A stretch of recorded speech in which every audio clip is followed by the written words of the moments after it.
Estão me ouvindo? Vamos ver. Agora sim? Deixa eu só testar uma outra coisinha aqui, porque eu deixei o som aberto da webcam. Deixa eu ver se eu consigo voltar para o som do microfone.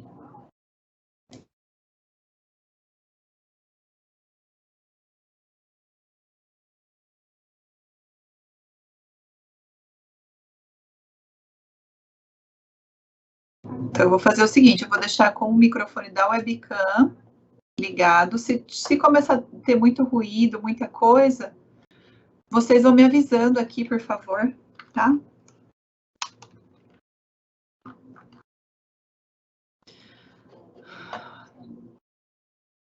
Então, tá jóia. Então, tá tudo certo com o som.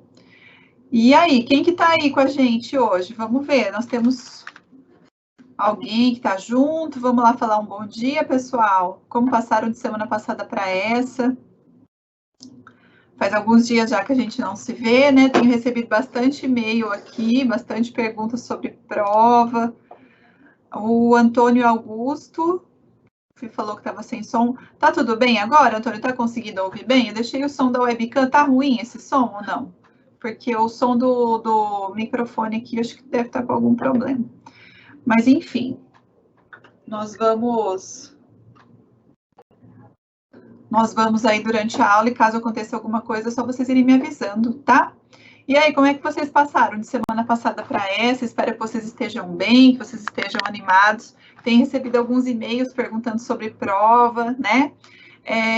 A prova vai acontecer assim que acabar a última semana de aula, aí que vocês vão ter a prova, tá?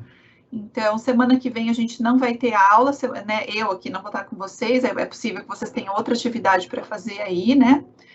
E eu não tenho respondido esses e-mails que eu tenho recebido sobre prova, porque eu não tenho, né, e outros sobre materiais, às vezes tem aluno que me pergunta, né, professora, eu perdi alguma coisa, tal, porque a minha plataforma não é a mesma de vocês, né, então eu não tenho esse conteúdo que vocês têm aí. E o que eu fiz? Eu fiz Marcelo tá mandando bom dia, quem mais aqui? O Alisson e alguma outra pessoa que está como anônimo, bom dia a todos vocês. Eu fiz um drive, gente. Vocês querem que eu coloque aqui um drive para compartilhamento das aulas? Daí eu coloquei as aulas da primeira até a sétima, que é a que nós vamos ter hoje. E aí, a partir das outras semanas, eu vou colocando no drive, conforme eu for fazendo as aulas, para vocês terem o PowerPoint. Às vezes vocês querem imprimir, né? Quiserem acompanhar durante a aula. Vocês querem que eu coloque aqui? Eu até coloquei no... Deixa eu só voltar aqui no nosso material, ó. Se vocês tiverem alguma dúvida, quiserem mandar alguma dúvida sobre a nossa última aula, tá? Tá aqui, ó, o nosso link. Eu vou copiar aqui para vocês. Deixa eu achar o nosso arquivo aqui. E vou colocar ali no nosso chat. Aí.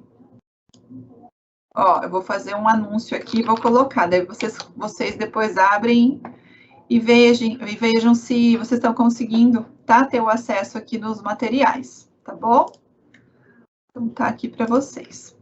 Bom, pessoal, semana passada nós fechamos a unidade 2 do nosso livro, que falava sobre águas, né? Então, a gente tratou ali sobre alguns métodos de desinfecção da água e hoje a gente começa nessa aula número 7, a nossa unidade 3, que vai tratar sobre resíduos, tá? Então, a nossa aula de hoje, ela vai ser sobre conceitos gerais em relação a resíduos sólidos, onde a gente vai trabalhar algum histórico sobre a ocupação humana do ambiente, nós vamos trabalhar com geração de resíduos, a renda, né, e a geração de resíduos, qual é essa relação.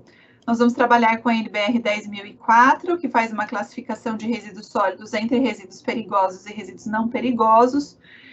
Vamos trabalhar com a Política Nacional de Resíduos Sólidos, que é a nossa Lei 12.305, e vamos falar sobre algumas fontes geradoras, vamos falar sobre alguns aspectos aí gerais. Então, nós vamos ter mais outras 2 aulas para falar sobre resíduos. E depois, na nossa última unidade, a gente vai trabalhar com tratamento de efluentes, tá bom? Então, vamos acompanhar aqui o início da nossa aula, vai ser sobre o histórico da ocupação ambiental humana e a geração de resíduos sólidos. A gente vai fazer um resgate para entender o que aconteceu no passado, como era a relação do ser humano, né, com o ambiente, como ele fazia o uso dessas questões do ambiente, como ele fazia o descarte dos resíduos. Isso a gente vai vir acompanhando, né, ao longo do tempo, para que vocês possam entender e a gente avançar aqui. O Felipe também está mandando bom dia, então bom dia a todos vocês. Espero que vocês estejam animados. Hoje a gente tem um sábado de chuva aqui em Londrina, está um dia bem cinza, bem chuvoso. E vamos lá, então. Então, nós vamos começar falando sobre a ocupação humana na Terra. Na verdade, a gente sabe que o nosso planeta ele veio passando ao longo do tempo por um processo evolutivo, né? Tanto em relação aos aspectos físicos e químicos de formação do planeta, né? Como também os aspectos biológicos aí envolvendo as mais diversas formas de vida. No caso do homem, né, quando a gente pensa o homem na figura de hoje, a gente sabe que inicialmente o homem não tinha exatamente a aparência que nós temos hoje, que esses agrupamentos humanos, né, essas primeiras características de hominídeos que foram surgindo, também foram evoluindo ao longo do tempo, até que a gente chegasse hoje em dia, né, no momento que a gente está.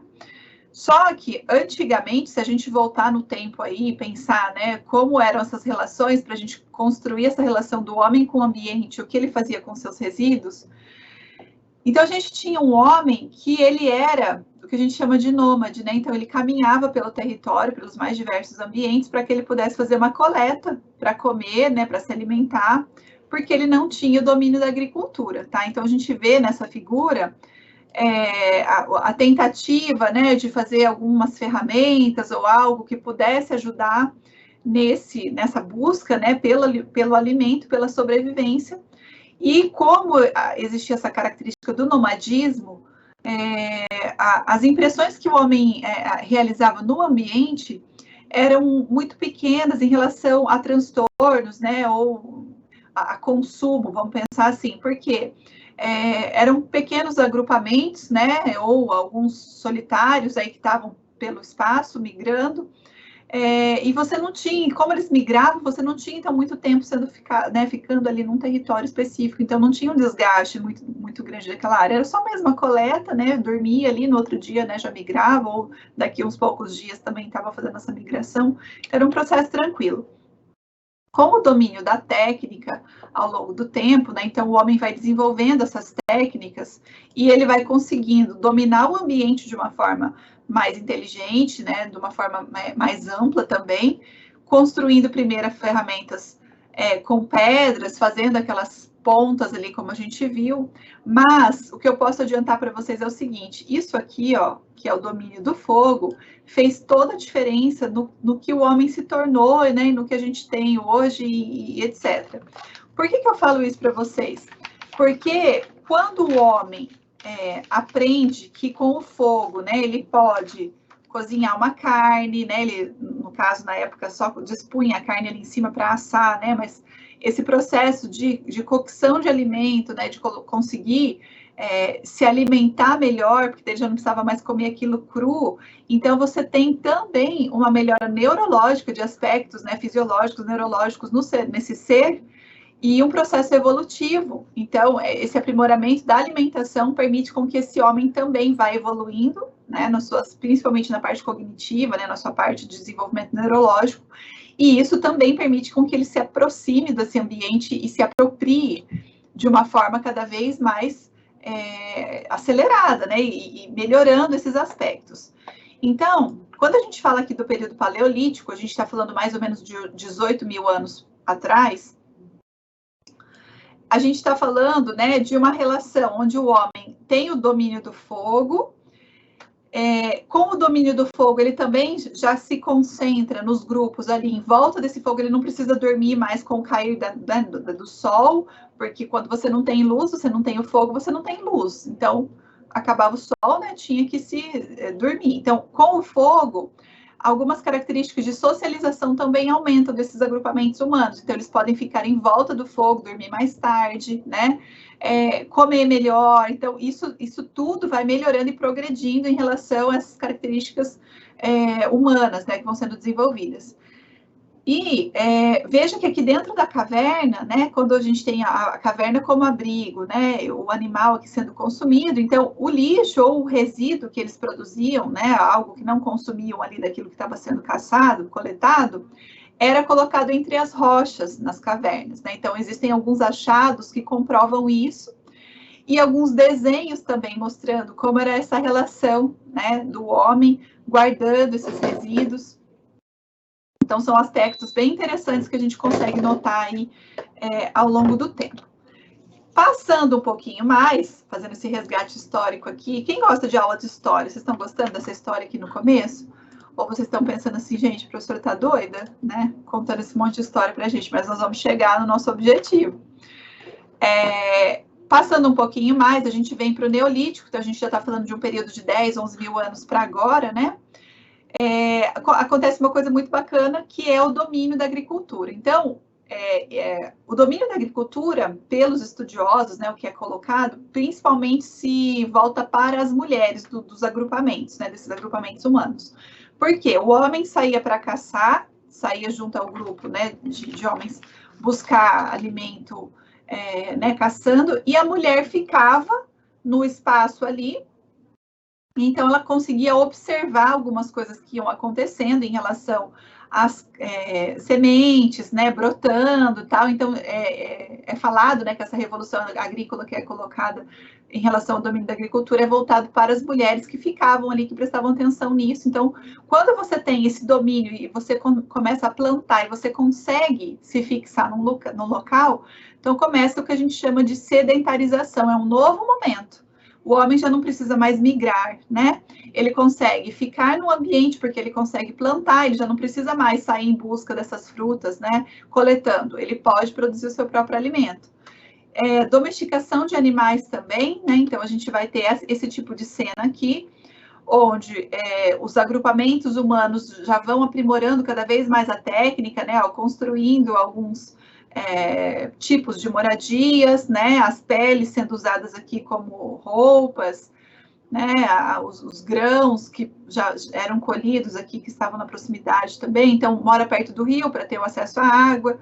E com isso, as mudanças no ambiente também vão se fazendo, né? Então a gente já começa a perceber, ó, que vai havendo um desgaste um pouco maior. E se a gente pensar daqui por diante, a gente consegue perceber que a formação de vilarejos, né, de pequenos agrupamentos vai acontecendo, né? Até com que a gente chegue na atualidade, tem aqui os nossos grupos, as nossas cidades, então, tudo fruto de um processo evolutivo que vai acontecendo ao longo do tempo. E a gente vai percebendo que o homem, utilizando, né, desse espaço, utilizando esse meio, ele vai, então, conseguindo né, obter ali a sua matéria-prima, né, conviver com as outras pessoas, e isso tudo vai acontecendo. Então, a questão do saneamento, que é o que a gente vai discutir também quando a gente está falando aqui sobre os nossos resíduos, tem a ver diretamente com essa questão, né, do desenvolvimento de técnicas para que você consiga manter um ambiente mais higiênico, mais saudável, mais limpo. Então, quando a gente fala, né, de gestão e saneamento ambiental, a gente está falando exatamente dessa questão, né, de como conseguir trabalhar esse ambiente, esse espaço, o homem, né, inclusive inserido nisso, de forma que ele esteja limpo, de que ele esteja higienizado e que ele não ocasione doenças às pessoas, tá?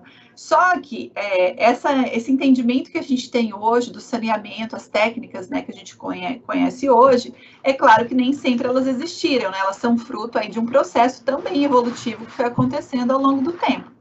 Então, por exemplo, aqui no século V depois de Cristo, a gente está falando de anos 500 aí, mais ou menos, o homem vai desenvolvendo algumas técnicas em relação à irrigação, construção de diques, canalizações superficiais e subterrâneas, o que vai ajudando nesse processo, tanto da produção de alimentos, como também em alguns aspectos ligados aí à promoção da saúde humana. A gente vai ver sobre isso, tá? Se a gente for pensar num passado aí, né, mais antigo, bem mais antigo do que a gente está falando aqui, de anos 500, vamos pensar lá, né, anos ainda antes de Cristo, a responsabilidade, então, por saneamento era da própria população. Então, se eu queria ter, né, algum tipo de limpeza na região ali onde eu estava, naquele vilarejo, eu tinha que promover essa retirada e essa limpeza. Com o passar do tempo, isso vai mudando, né? Então, algumas técnicas de saneamento vão sendo desenvolvidas e alguns pensamentos também vão sendo alterados. Então, quando a gente pensa em Roma, por exemplo, a gente tem que as ruas, né, tinham alguns encanamentos e que serviam de fonte pública com o intuito de prevenir doenças, porque separava a água para consumo da população dos locais também onde você tinha ali alguns chafarizes ou alguns locais voltados para banho. Então, já havia uma separação entre a água que iria ser consumida para tomar, né, e a água para banhar-se. Na Grécia Antiga também, então, tinha esse costume de enterrar as fezes ou de deslocarem esse conteúdo para um local mais longe de suas residências. Então, é interessante a gente perceber que nesse período aqui que nós estamos falando, né, nós estamos falando aí de muitos anos antes de Cristo, né, muitos milhares de anos antes de Cristo, inclusive, se a gente for pensar, a gente tinha, então, costumes diferentes do que foi, se a gente for pensar no Egito Antigo, Mesopotâmia, Babilônia, naqueles povos bem antigos mesmo, a gente vai percebendo que alguns costumes que foram acontecendo, e principalmente aqui Roma e Grécia, foram abandonados depois na época do medievo, tá? A gente vai falar sobre isso daqui a pouco. Então, é interessante que houve um retrocesso durante um período de tempo. Então, né, Grécia, Roma, que já iam mostrando essas questões, essas técnicas para saneamento. Na Grécia, né, a gente tem alguns tratados que foram sendo desenvolvidos, os tratados de Hipócrates, né, falando sobre a relação entre saúde e bem-estar, entre o ambiente. Então, já tinha também uma discussão em relação a esses princípios, né, sendo gerada. E aí, conforme vai passando o tempo, então, a gente vê aqui que, por exemplo, os aquedutos romanos, que são, né, fazem parte dessas técnicas de saneamento, usavam o que? A força da gravidade para que você tivesse um fluxo constante de água, para que essa água conseguisse chegar até a cidade ou até os pontos ali onde ela deveria chegar. Então, o que foi colocado? Né? Que a cada 30 metros aqui de construção, eles iam fazendo um desnível, né, de alguns centímetros, promovendo, então, né, essa possibilidade aqui do transporte pela força da gravidade, do transporte hidráulico. Havia aqui algumas câmeras de inspeção para ver, né, em relação a essa água, sedimentação, porque já se conhecia também que havia, né, areia ou outro tipo de material que poderia ficar aqui já retido. Quando você tinha o relevo atrapalhando essa obra, então eram feitos, né, os arcos aqui, permitindo com que você tivesse a passagem elevada dessa água, muitas vezes feitos de pedra, né? E aí havia uma separação quando chegava aqui, ó, a distribuição dessa água, tá? Então, primeira coisa, quem ia receber era o castelo, né? Então, o rei ou a figura mais importante ali do local era o que recebia essa água, e depois você tinha o envio para particulares, para termas e, por fim, para uso público, tá? Então, é uma questão importante. Quando a gente chega nesse momento aqui, né? Então, a gente vai pensar em Idade Média, a gente já vem aqui, né, de uma época mais próxima da gente, vamos pensar assim, a gente teve um prejuízo em relação a algumas técnicas que tinham sido elaboradas, e há uma discussão em relação a isso, tá? Então, a primeira coisa, como as cidades foram se incrementando, né, esses agrupamentos foram crescendo, muitas pessoas também, né, acabavam vindo, então você acabou tendo um descontrole em relação ao que fazer com tudo isso, né, como lidar, o distanciamento, né, levar para longe, você precisava de um veículo não, né, de um animal, ou alguma espécie de carroça, algum veículo que pudesse levar esse resíduo para longe. Como às vezes acabava sendo trabalhoso, às vezes acabava sendo, né, custoso todo esse processo, muitas vezes eram feitos lançamentos, né, ó, por janelas, né, havia toda uma desorganização, não tinha um controle sobre isso. Então, o que a gente fala? Que nesse momento aqui, principalmente na Europa, a gente percebe uma condição muito grave em relação à saúde, né, das pessoas, porque você tinha um contato direto com o esgoto. condições extremamente insalubres de vida, né? Então, você vai pesquisar sobre esse momento, você percebe que tinha pessoas aí que tomavam banho uma vez por ano, né? Às vezes, quem era da nobreza tomava banho 2, 3 vezes por ano, mas o restante, né, muitas vezes uma vez por ano, né, as trocas de roupas, quase não existiam roupas, então, né, eram feitas assim, muito eventualmente, usavam um pedacinho de lã para escovar dente, então passava aquilo para tentar fazer uma abrasão no dente. Então, assim, né, a quantidade de piolho, de mosca, de doenças, né, então a peste negra, você tinha mortes em massa, principalmente em relação a essa condição totalmente insalubre aqui instalada, tá? Então, a falta de saneamento, ela foi uma coisa, assim, muito séria na Europa durante muito tempo. Isso a gente pode considerar durante todo, né, esse período de Idade Média, já chegando à Idade Moderna, quando você tem o evento de Revolução Industrial acontecendo, onde as cidades começam, então, a se aprimorar cada vez mais, as indústrias vão se instalando, o aumento de população também crescendo. Existem relatos que falam, né, que as ruas eram cobertas por fezes de cavalos até a altura dos joelhos das pessoas, porque daí também não se removia. Então, não tinha uma preocupação com, né, a saúde do local e o saneamento e cuidar. No Brasil, o que acontecia? O descarte de fezes e de urinas acontecia pela cidade também, tá? Depois, esses descartes passaram a ser feitos em barris, que eram coletados, e alguns escravos faziam o transporte desses excrementos ou para regiões mais longas das casas ou para mares e rios. Como a ocupação humana europeia aconteceu no Brasil pela via litorânea, então foi, né, a chegada dos portugueses aconteceu pelo litoral, então a proximidade com os mares ali era grande, então esses dejetos eram sempre jogados ali. Conforme o processo de interiorização acabou acontecendo, aí você vai ter também outros eventos acontecendo pelas cidades. Então a gente tinha muito lixo, muito lixo pela cidade, muitas doenças, e conforme vai sendo feita a descoberta entre a associação, né, da proximidade do lixo e das fezes com as doenças, é que algumas providências vão sendo tomadas, tá? Então, a gente percebe que demorou para que as pessoas percebessem que era essa proximidade entre os dejetos, né, as fezes e a sua convivência, é que ocasionavam doenças. A partir desse momento, a gente vai ter, então, uma preocupação com isso, tá? E aí, conforme o tempo passa também, a gente vai tendo um incremento na produção aí de insumos, né, e de veículos, inclusive. Quando você troca, né, o cavalo por veículos, você passa a ter menos fezes na rua e um controle melhor também das condições sanitárias das cidades. Então, no Rio de Janeiro, o que a gente percebe? Que eram feitos carregamentos em pequenas balsas do lixo que era produzido na cidade, e eram levados para algumas ilhas próximas, ou mesmo descartado no rio, no mar. Tá? Então, a gente consegue perceber que o lixo, gente, né, essas ações que envolvem os resíduos de uma forma geral, sempre foram um problema, né? E um problema que sempre acarretou doenças e mortes, e muitas coisas sérias, e até hoje a gente percebe essa relação, e que a falta de gestão nesse aspecto, né, a falta de conhecimento, levou muita gente, então, a perder mesmo suas vidas, né? Eram processos muito sérios que aconteciam, a gente não tinha realmente controle sobre nada. Então, havia uma dificuldade. E um outro ponto interessante da gente perceber é que sempre as pessoas queriam tirar da vista dela o lixo, levar para longe, né?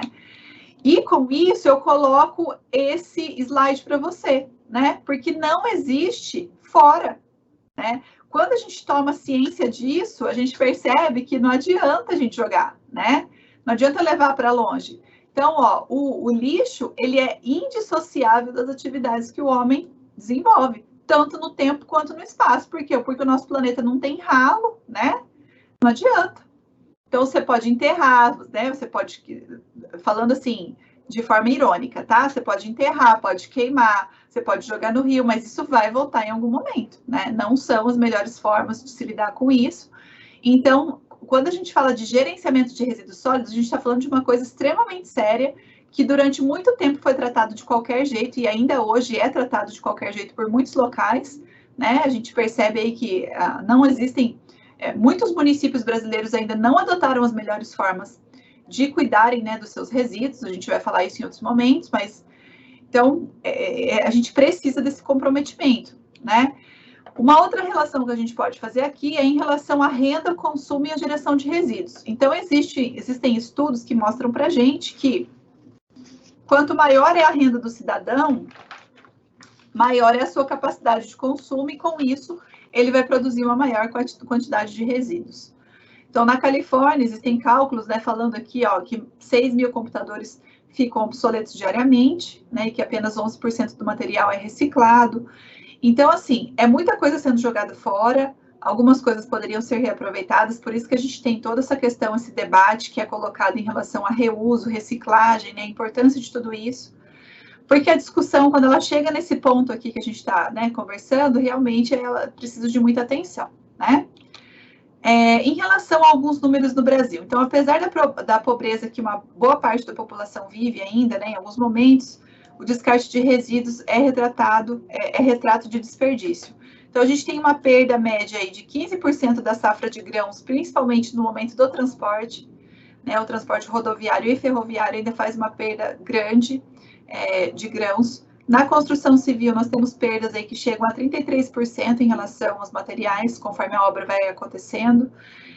Muito já tem sido aplicado em relação à reutilização, reciclagem de resíduos de construção civil também, a gente vai falar isso em alguns outros momentos, mas essas perdas são altas. Em feiras e supermercados, nós temos perdas aí de 30% do estoque de alimento que acaba indo para o lixo. Muitas pessoas acabam indo buscar essa fonte de alimento, né? Então, essa semana ainda ouvi uma reportagem, não sei se alguém viu, sobre o momento que os mercados, né, e açougues fazem descarte de ossos e de sobras, né, que não quiseram utilizar nos seus açougues. Tem fila de gente quando eles jogam no lixo, né?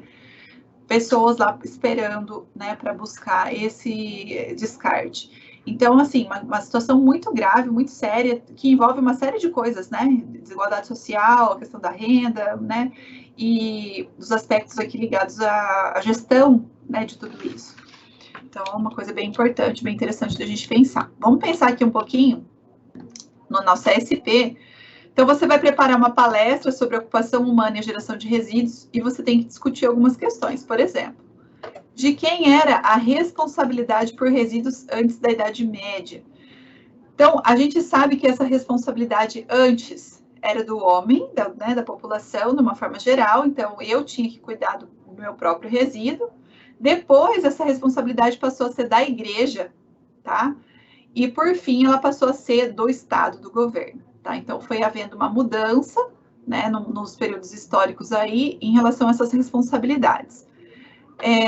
Como, né, ou quando as questões relacionadas ao saneamento passaram a ter importância, principalmente quando a gente passa a ter a descoberta da relação entre doenças e a proximidade dos resíduos.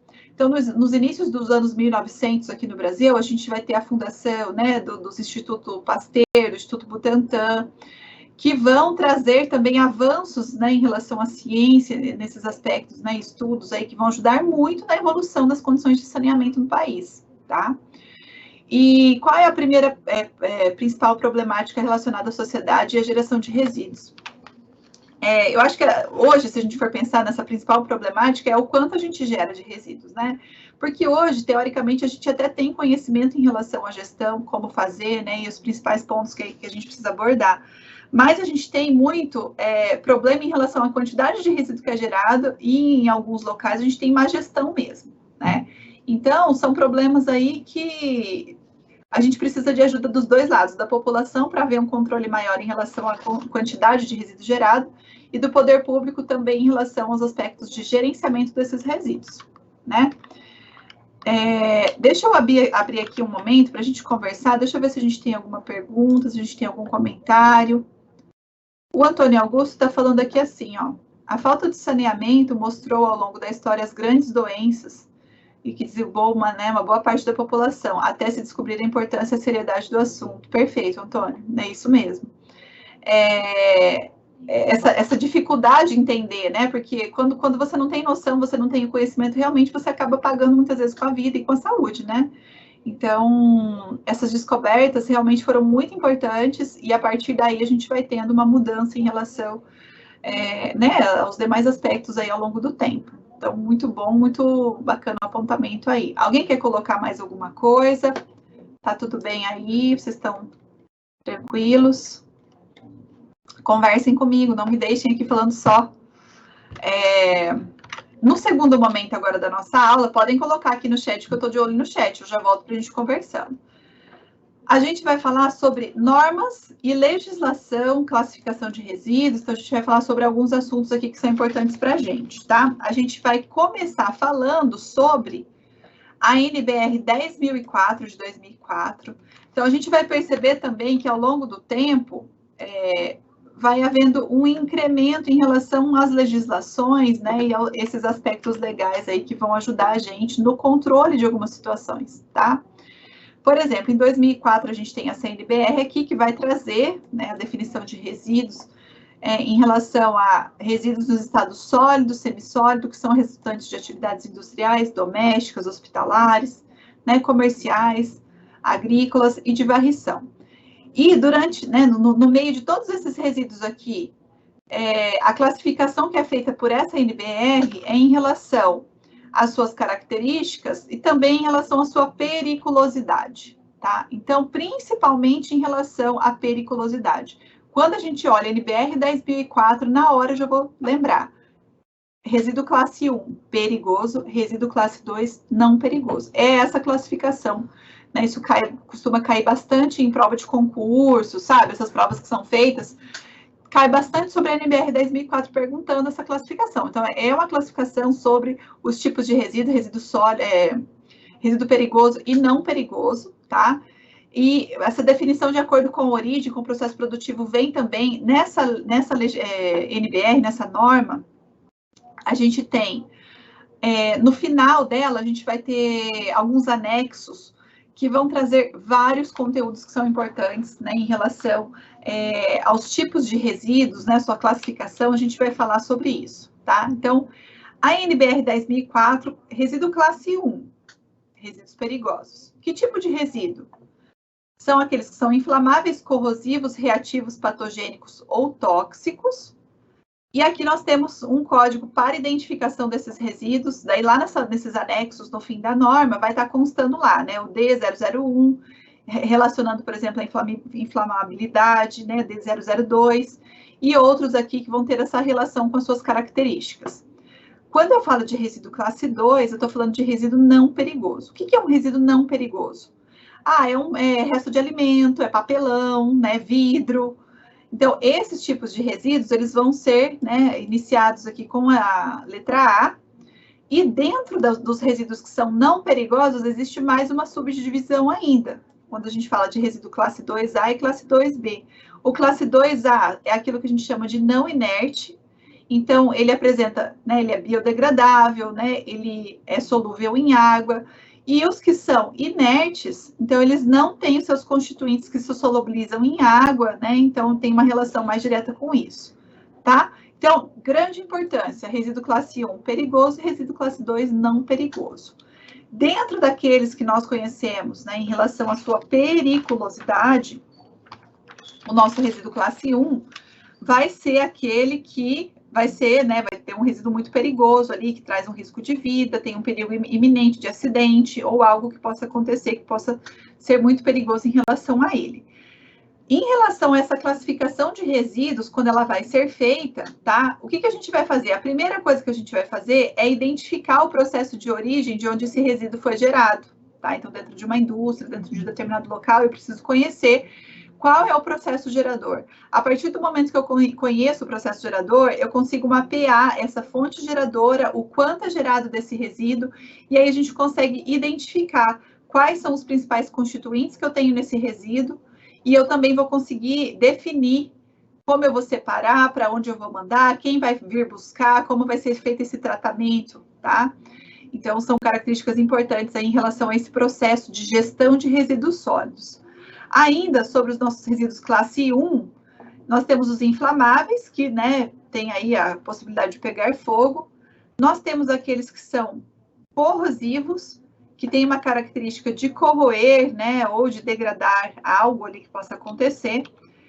Ainda eles podem ser reativos, que é algum tipo de substância, algum tipo de material que pode entrar em contato ali com o outro, né, e causar uma reação.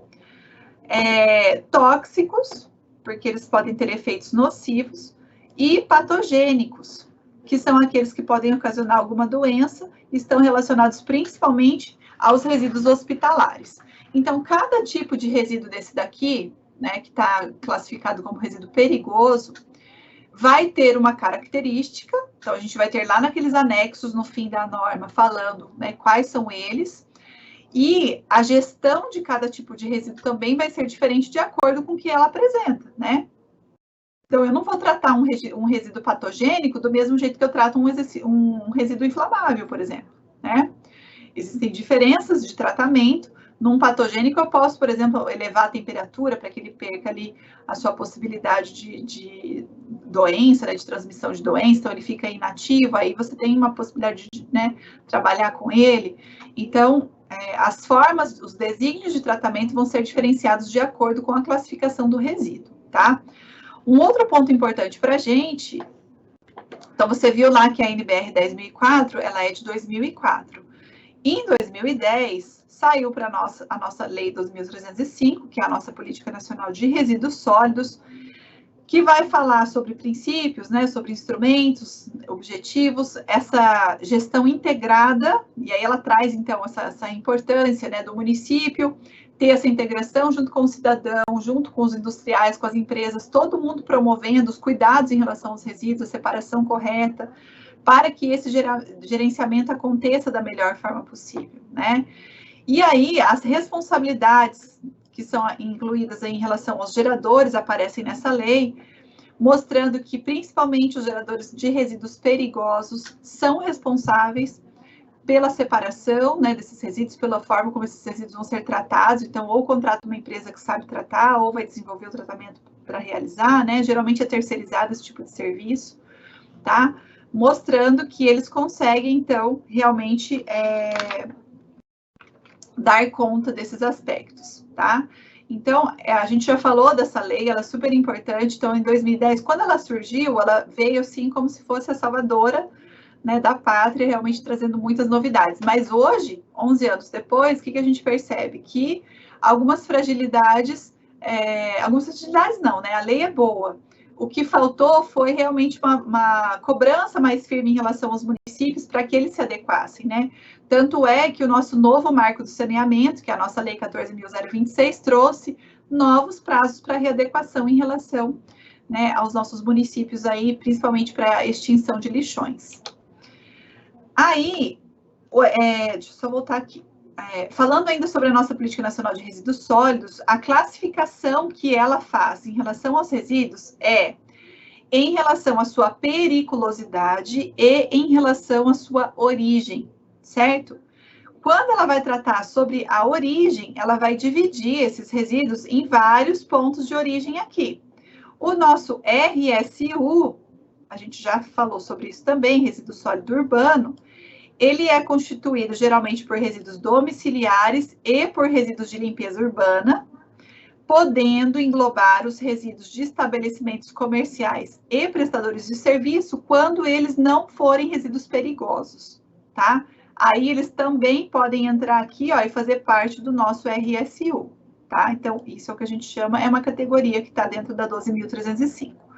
Depois ela traz outras fontes, né, de origem, as de saneamento, as empresas de transporte, os resíduos de construção civil, os industriais de serviços de saúde, os resíduos que vêm, né, de toda essa questão do campo, né, do desenvolvimento de agrotóxicos, e também os resíduos de mineração, sendo que cada tipo de resíduo desse daqui tem uma forma de ser tratado, tá? As formas como os resíduos de mineração são tratadas são diferentes das formas como os de saneamento básico, que, por sua vez, são diferentes dos hospitalares, são técnicas totalmente diferentes que são utilizadas, tá? Dentro do RSU, o que a gente vai encontrar? Embalagem plástica, papel, vidro, alumínio, alimentos, né, já em estado putrescível também, alguns bens duráveis, inclusive, geralmente a gente vê esse tipo de situação em fundo de vale, né? Então você vê lá eletrodoméstico, mobília, o que é um absurdo, né? Não poderia ser colocado lá, mas alguns municípios adotaram os ecopontos ou pontos de descarte para isso também, então os nossos resíduos domiciliares são compostos desses tipos aqui. Também, né, temos aí uma associação com aqueles que vêm da nossa limpeza urbana. Em relação aos nossos principais problemas relacionados aos resíduos, então, a gente vai ter aqui, deixa eu só voltar aqui um pouquinho para a gente falar. Principalmente, né, quando a gente não tem uma gestão sendo feita de maneira adequada dos nossos resíduos, o primeiro dano, né, a primeira questão que pode aparecer, e é bem visível, é a poluição ambiental. Por quê? Se você tem resíduo sendo colocado ali no fundo de vale, né, se você tem resíduo que vai entupir o bueiro, aí você pode ter, inclusive, um problema de enchente acontecendo, né, porque você não tem a água pluvial, não consegue escoar ali, então você vai ter uma acumulação na nossa superfície.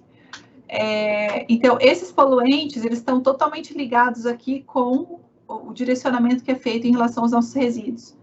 Os danos à saúde, quando a gente pensa no lixão, né, naquele amontoado de lixo, numa área que o solo não está impermeabilizado, né, onde as pessoas vêm muitas vezes aqui para fazer uso desse lixo, desse resíduo, para consumir ou mesmo para vender o que encontrar ali. Então, né, a gente tem danos à saúde, essa proximidade. Temos também danos à saúde quando nós temos a proximidade com o saneamento, com a falta de saneamento básico, né, com a exposição ali do esgoto, ou com o consumo de uma água que não está tratada, a gente tem problema também, tá? Então, a gente vai percebendo esses danos aqui. Nós percebemos também alterações em relação à propriedade química e física da água, principalmente ligado aqui, ó, a essa contaminação que pode acontecer nas nossas águas subterrâneas, né? Então, se a gente tem essa migração do chorume aqui pelo nosso solo chegando ao nosso lençol freático, essas nossas águas podem ficar bastante comprometidas. Inclusive, a gente tem alguns relatos, né, depois vocês podem pesquisar também sobre isso, sobre contaminação em alguns municípios por necrochorume, que é o chorume lá do cemitério, né, porque os corpos que estão lá também entram em estado de decomposição, a gente sabe disso. E antigamente a gente não tinha um controle em relação a fazer todo, né, a alvenaria ali para depois colocar os jazigos, né? Então eram feitos diretamente no solo. E todo esse processo, né, de decomposição da madeira que reveste ali, né, o caixão, como também dos corpos que estão ali, acabam, por muitas vezes, contaminar lençol freático e contaminar poço artesiano, de ter que fechar poço artesiano, gente, ter que lacrar o poço de contaminação, sabe? Então, assim, é bem sério, né? E isso está ligado principalmente a áreas muito antigas, né? Às vezes você tem um cemitério nessa área da cidade, numa área mais alta, que geralmente estavam próximos às igrejas, né? Se a gente for pensar mais antigamente. Então, nas áreas mais altas, então as áreas mais baixas, se você tem um fluxo de água ali direcionando, né? De acordo com a força da gravidade também, você vai ter, muito provavelmente, possibilidades de contaminação, né? Se for o caso, dessas águas subterrâneas em alguns locais. Alguns problemas sociais também estão ligados aí aos nossos resíduos, a gente já viu aqui, a gente falou do lixão, então está totalmente ligado a isso. A diminuição de qualidade de vida. Quando eu tenho uma proximidade da população com o lixo, com o resíduo, né, é mau cheiro, é vetor, é barata, é rato, né, é terrível. Um deslocamento da população também, que muitas vezes precisa acontecer por conta de resíduo, e até a alteração de composição, né, na atmosfera e nos solos também, por conta dos gases que são eliminados aí e da percolação de chorume, tá? Vamos dar uma olhada na nossa última resolução de situação-problema. Então, nós temos uma indústria têxtil, que é de grande porte, e vai se instalar no interior do estado de São Paulo, e você, como funcionário do IBAMA, vai fiscalizar a geração de resíduos sólidos nessa indústria. Então, você vai observar quais são os principais resíduos gerados em cada etapa do processo, considerando a matéria-prima e as características de origem dos resíduos sólidos. Além disso, você vai observar se a indústria atende às exigências da legislação e normas vigentes aí para o setor. E depois de tudo isso, você vai elaborar um relatório respondendo, né, quais são os principais resíduos que foram encontrados nesse processo produtivo, como eles são classificados, e se você consegue, então, identificar os tipos de resíduos que são gerados ali em todos os setores da indústria têxtil. Então, nesse sentido, quando você for percorrer essa indústria, você vai conseguir acompanhar, né, você vai perceber que você vai encontrar tanto resíduos classe 1 como resíduo classe 2, se a gente for pensar na NBR 10.004. Por quê? Eu vou ter o resíduo do escritório, lá o copinho de água, né? Eu vou ter o resíduo do refeitório, os restos de alimentos, que são resíduos não perigosos. Mas eu também vou ter óleos, ó, produtos químicos, resinas, né? E outros que daí já tem uma outra classificação. Então, nesse caso, a maioria dos resíduos vai ser classificado como classe 2B, aqueles que são não perigosos, mas a gente também tem o nosso resíduo classe 1, principalmente a resina, né? Alguns tipos de tinta também são resíduos perigosos, então a gente vai ter uma divisão aqui nessa classificação segundo a NBR 10.004, tá?